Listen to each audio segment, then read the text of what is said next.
सियासत से तय नहीं होंगे सियासत के फैसले, उड़ान तय करेगी आसमान किसका होगा। इसीलिए स्टूडेंट्स बोलता हूँ, पढ़ो, सीखो और समझदार बनो ताकि कामयाब हो। स्टूडेंट्स, आपके अंदर अगर है हौसला, है जुनून, है पागलपन, माँ बाप की फिक्र को फक्र में बदलना है, तो आइए आप सभी का इन मॉडर्न कोचिंग सेंटर में तहे दिल से इस्तकबाल करता हूँ। हेलो स्टूडेंट्स, कैसे हैं आप सभी। उम्मीद करता हूं कि आप बेहतर होंगे और पढ़ाई के लिए 100% एफर्ट लगा रहे होंगे। स्टूडेंट्स, आज हमारी प्रॉफिट एंड लॉस की 5th क्लास है। तो आपने अगर पहली क्लासेस नहीं देखी हैं तो आपको डिस्क्रिप्शन में लिंक दिया हुआ है प्लेलिस्ट का, उसमें जाकर के आप क्लासों को देख सकते हैं। स्टूडेंट्स, आप क्लास को लाइक कर देना, अपने दोस्तों को शेयर कर देना और आप प्यारा सा कमेंट जरूर करना, जैसा भी आपको लगे क्लास के कंटेंट के बारे में ज़रूर लिखना। और आप चैनल पर नए हो तो चैनल को सब्सक्राइब कर लेना। साथियों, आप तैयारी कर रहे हैं UPP, UPSI, UP home guard, SSC, railway, NTPC, group D जैसे एग्जामों की, तो ये क्लास आपके लिए बहुत ही महत्वपूर्ण होने वाली है स्टूडेंट्स। जहां आप बिल्कुल अगर क्लास 10th के बाद में आप अगर मैथ छोड़ चुके हैं, फिर भी आपके लिए ये क्लास बहुत ही बेनिफिट करेगी, क्योंकि मैं बिल्कुल बेसिक से पढ़ा रहा हूँ। आपको आनंद आएगा, आप बेहतर सीख कर जाएंगे इन मॉडर्न कोचिंग सेंटर से। तो स्टूडेंट्स, मेरा यही आपसे है कि उम्मीद है कि आप सारे लोग लास्ट तक बने रहेंगे और अपने दोस्तों को शेयर कर देंगे। अभी हमारा चैनल नया है, इस पे ज़्यादा लोग नहीं जुड़ते हैं, लेकिन हम उम्मीद करते हैं कि बहुत जल्दी आप सभी लोग ज़्यादा तादाद में जुड़ना शुरू कर देंगे। स्टूडेंट्स, क्या है सवाल आपकी स्क्रीन पर कि अमित 33 मीटर कपड़ा बेचकर 11 मीटर कपड़े के विक्रय मूल्य के बराबर लाभ कमाता है, तो प्रतिशत लाभ ज्ञात करें। यानी कि वो जो सेल कर रहा है वो 33 कर रहा है, 33 मीटर कपड़ा क्या कर रहा है, सेल कर रहा है। लेकिन है क्या, उसको 11 मीटर कपड़े का विक्रय मूल्य के बराबर लाभ होता है। यानी कि इसमें आपको अगर मैं सीपी कहूँ तो जो विक्रय मूल्य के बराबर 11 का लाभ हो रहा है, तो कहीं ना कहीं उसका जो सीपी रहा होगा वो कितना रहा होगा, 22 रहा होगा। क्यों? क्योंकि 11 अगर इसमें लाभ जोड़ दोगे तभी तो 33 विक्रय मूल्य आएगा। हाँ सर, यानी कि उसका क्रय मूल्य कितना है, आपका 22 रुपये है, 22 मीटर का है और वो बेच रहा है 33 मीटर, राइट। तो आपसे कह रहा, तो आप प्रतिशत लाभ बताइए। तो रियल में लाभ की अगर हम बात करेंगे तो हमें 11 का लाभ हो गया है। कितने का हो चुका है, 11 का लाभ हो चुका है, क्योंकि 22 का खरीद कर आप 33 का बेच रहे हैं, ऐसा समझ लीजिए, ठीक है। तो 22 आपको नीचे आ जाएगा, क्योंकि क्रय मूल्य नीचे आता है और परसेंट बनाने के लिए 100 से भैया गुणा हम कर देते हैं, और ये हमारा क्या आ जाएगा, ये हमारा प्रॉफिट परसेंट निकल करके आ जाएगा। तो 11 से एक बार कैंसिल करेंगे, 11 से इसको 2 बार कैंसिल करेंगे, 2 से इसको 50 बार में कैंसिल हो जाएगा, और ये आपका आ जाएगा 50% will be your right answer. यानी कि रियल में उसका जो प्रॉफिट होगा वो 50% होगा। कितना होगा भाई साहब, 50% will be your right answer. बहुत ही बेहतरीन है सवाल, अच्छा लगा होगा। आगे बढ़ते हैं, आप स्क्रीनशॉट ले लिया करें। कमेंट बॉक्स में जो कमेंट करेगा मैं उसका अगली क्लास में नाम जरूर लूँगा, आप जरूर कमेंट करना। 24 वस्तुओं को बेचने पर एक दुकानदार को उसका लाभ प्रतिशत है, यानी 24 वस्तुएं, यानी कितना बेची है वस्तुएं जब उसने 24 बेची है, कितनी वस्तुएं बेची है, 24 वस्तुएं बेची हैं, तो उसे 4 वस्तुएं विक्रय मूल्य के बराबर लाभ होता है। कितना होता है विक्रय मूल्य पर, तो कहीं ना कहीं उसका क्रय मूल्य कितना रहा होगा सर, उसका क्रय मूल्य आपके हिसाब से 20 रुपये रहा होगा। क्यों? क्योंकि 4 वस्तुओं के विक्रय मूल्य के बराबर उसको क्या हो रहा है, प्रॉफिट, सॉरी हाँ, वस्तुओं के प्रॉफिट हो रहा है, तो उसका लाभ प्रतिशत। तो रियल में उसका परसेंट प्रॉफिट कितना हो जाएगा, तो भाई साहब 20 का खरीद कर आप 24 में कोई चीज़ बेच रहे हैं, तो 4 ही का तो आप प्रॉफिट कमा रहे हैं। किसके रिस्पेक्ट में कमा रहे हैं, 20 के रिस्पेक्ट में कमा रहे हैं। परसेंट बनाने के लिए भाई साहब 100 की गुणा हो जाएगी और 20 पंचे 100 हो जाएगा, ठीक है, और 5 चौके 20। तो ओवरऑल आपका जो आंसर आ गया है वो भाई साहब आपका 20% आ गया है। कितना आ गया है, 20% will be your right answer. बेहतर की तलाश में आप बेहतरीन को ना जाने दें। इम्बॉर्डन कोचिंग सेंटर आपके लिए बहुत ही मेहनत कर रहा है और आप भी थोड़ा सा मेहनत करिए। डेली बेसिस पे इम्बॉर्डन कोचिंग सेंटर पर जुड़ा करिए। स्टूडेंट्स नोट कर लीजिएगा। अगला सवाल पढ़ते हैं। अगला सवाल कह रहा है, यदि 12 पुस्तकें बेचकर एक विक्रेता 4 पुस्तकों के विक्रय मूल्य के बराबर लाभ अर्जित करता है तो उसका प्रतिशत लाभ है। क्या कह रहा है? 12 वस्तुएं बेच रहा है। कितनी बेच रहा है? 12 वस्तुएं वो बेच रहा है। ठीक है, बेचने दिया जाए। और क्या कर रहा है वो? 4 जो है पुस्तकों के विक्रय मूल्य के बराबर लाभ हो रहा है। तो उसका सीपी कितना हो जाएगा? अगर उसने 4 इस पे लाभ कमा के बेचा है तो उसका रहा होगा 8 सीपी। कितना रहा होगा? 8 क्रय मूल्य रहा होगा, क्योंकि इसमें जो ये विक्रय मूल्य, इसमें 4 वो जुड़ी हुई हैं जो लाभ कमाया है। 4 वस्तुओं का लाभ कमाया है, तभी ये 12 हुई हैं। तो वो जो लाभ कमाया है, तो अब कह रहा है कि तो परसेंट बताओ। तो हम कह रहे परसेंट हम बता देंगे। 8 की चीज़ है, आप 12 की बात कर रहे हैं। 4 रुपये आप मुनाफा कमा रहे हैं। किसके रिस्पेक्ट में? प्रॉफिट ऑन लॉस हमेशा क्रय मूल्य पर होता है और परसेंट बनाने के लिए आपको 100 से गुणा कराई जाती है। ये 2 बार कट जाएगा और 2 से इसको आप 50 बार मर्तबा काट देंगे, यानी कि आपका जो राइट आंसर हो जाएगा वो भाई साहब 50% हो जाएगा। कितना हो जाएगा? 50% will be your right answer.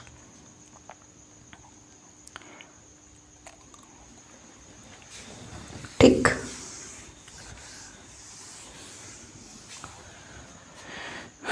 अगला सवाल क्या कह रहा है कि एक दुकानदार ने 20 किताबों को बेचा और 5 किताबों के क्रय मूल्य के बराबर लाभ कमाया। क्रय मूल्य के बराबर लाभ कमाया है, ध्यान रखना।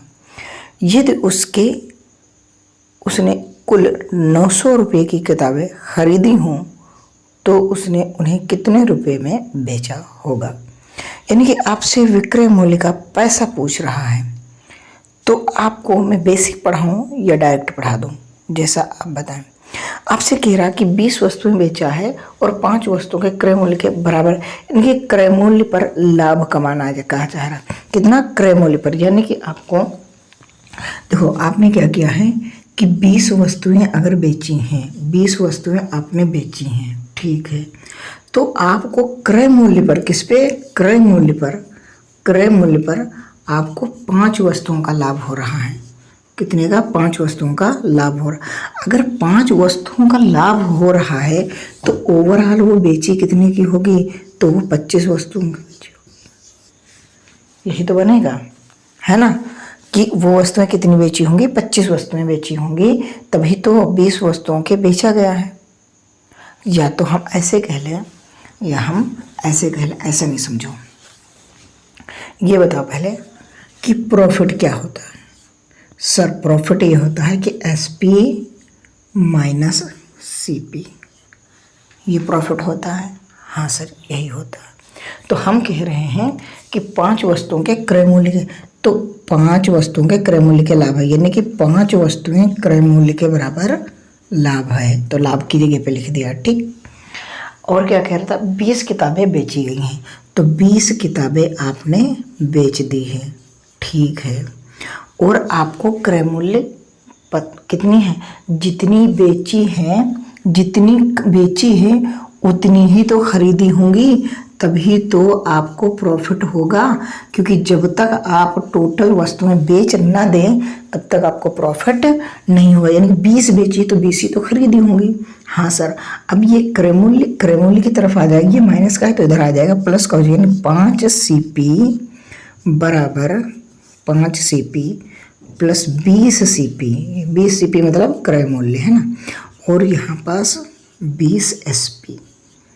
तो ये हो जाएगा आपका 5 CP 25, 20 5 25 बराबर 25 CP और 20 SP। तो हमने कल ये बताया था कि आपको ध्यान होगा कि अगर हम CP इधर ही रखते हैं तो और SP ये ले आते हैं, तो ये हमें पता होगा कि ये 20 वाला यहीं पास रहेगा और ये गुणे की संख्या यहाँ भाग में चली जाएगी यानी 25, यानी कि आपका क्रय मूल्य 20 हो जाएगा और SP 25 हो जाएगा, जो मैंने आपको डायरेक्टली बताने का प्रयास किया था। ये इतना लंबा प्रोसेस करना पड़ेगा, ठीक है। अच्छा, आगे आप सवाल पढ़ते हैं। यदि उसने कुल 900 रुपये की किताबें खरीदी हैं, यानी कि ये 20 जो वस्तुएं हैं वो कितने की खरीदी हैं? 900 रुपये की। तो आपसे पूछ रहा है कि वो फिर बेचेगा कितने का? बेचे कितनी है? 25 वस्तुएं। तो मैंने कई बार कहा कि जो दिया होता है उससे करते हैं भाग और जो निकालना होता है उससे करते हैं गुणा। तो यानी कि 900 बटा 20 गुणा में 25, है ना। तो 0 से 0 कट चुका है, ये कट गया 45 बार और 25 पंचे 125, हासिल है 12, अब 25 चौके 100, 100 12 112, ठीक है। तो ये जो वस्तुएं बेची हैं वो भाई साहब 1125 रुपये की वस्तुएं बेची। कितने की बेची हैं? 1125 रुपये की वस्तुएं बेची हैं, ठीक है। उम्मीद करता हूँ कि आपको समझ में आ गया होगा। बेहतर ढंग से हमने प्रयास किया है, आपको ज़रूर समझ में आया होगा। आइए दोस्तों आगे बढ़ते हैं। इसी तरीके का एक और सवाल। अगला सवाल क्या कह रहा है कि 14 नोटबुक बेचने पर एक विक्रेता को 9 नोटबुक बेचने के बराबर लाभ होता है, तो उसका लाभ प्रतिशत ज्ञात करें। सभी नोटबुक का विक्रय मूल्य समान है, सभी नोटबुक का क्रय मूल्य समान है, ठीक है। तो ये बातें कह रहा है, तो मतलब जितनी बेची गई हैं उतनी ही खरीदी गई हैं। जैसे कि मैंने अभी बताया कि प्रॉफिट बराबर क्या होता है कि SP माइनस CP, ठीक है, ठीक है। तो प्रॉफिट बराबर होता है CP माइनस SP। कितनी प्रॉफिट हो रही हैं? 9 वस्तुओं का प्रॉफिट हो रहा है, ठीक है। कितनी बेची गई हैं? सर बेची गई हैं 14 वस्तुओं को। कितनी वस्तुओं को बेचा गया? 14। तो जो 14 वस्तुएं बेची गई हैं वही तो 14 वस्तुएं खरीदी गई होंगी। हाँ सर, वही खरीदी गई होंगी। तो हम डायरेक्ट कह सकते हैं, ये 9 इधर आ जाएगा तो 14 में 9 जुड़ जाएगा, कितना हो जाएगा बताइए। ये माइनस का है, इधर आकर के प्लस हो जाएगा, तो मेरे हिसाब से 23 हो जाएंगी या नहीं हो जाएगी? हाँ सर, कितना होगा? नहीं नहीं नहीं नहीं, ये माइनस है, इधर आएगा प्लस हो जाएगा।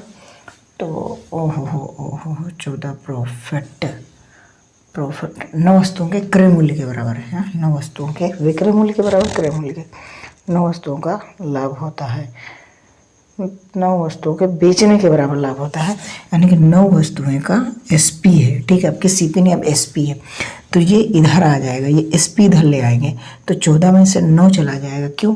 क्योंकि 9 SP ये ऐसे ही रहेगा और ये माइनस का 14 SP इधर आ जाएगा और बराबर हो जाएगा माइनस का 14 CP। सुनिएगा, तो 14 में से 9 या 5 ये माइनस का रहेगा SP और इधर रहेगा माइनस का 14 CP। तो माइनस से माइनस कैंसिल हो चुका है, तो SP अपॉन में जब CP करेंगे तो यहाँ 14/5 आ जाएगा। कितना आ जाएगा? 14/5 आ जाएगा। अब क्या कह रहा है, तो जो है क्या कह रहा है, तो सभी का नोटबुकों का क्रय मूल्य समान है, तो लाभ प्रतिशत बताओ।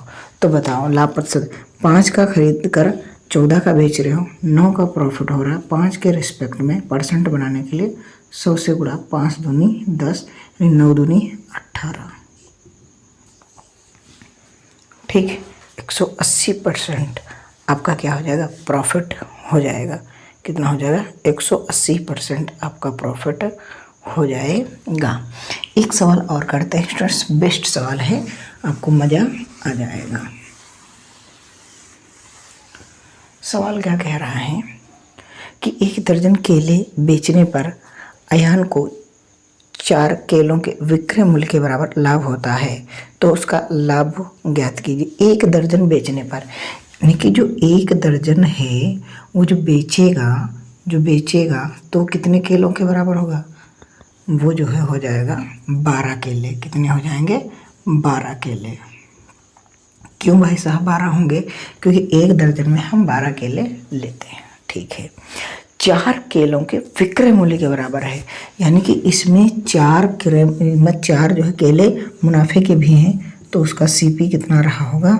सर उनका 8 रहा होगा। तो प्रॉफिट परसेंट ही तो ज्ञात करना है, तो हाँ, 4 का प्रॉफिट 8 के रिस्पेक्ट में गुणे में 100, 4 कम 4, 4 दूनी 8, 2 पंचे 10, यानी कि 50%। कितना हो जाएगा? 50% will be your right answer. ऐसी ही बेहतरीन क्लास देखने के लिए आप इमोडर्न कोचिंग सेंटर चैनल को सब्सक्राइब कर लीजिए, अपने दोस्तों को शेयर कर दीजिए, कमेंट में ज़्यादा से ज़्यादा कमेंट करिए। मिलते हैं कल फिर शाम 7 बजे।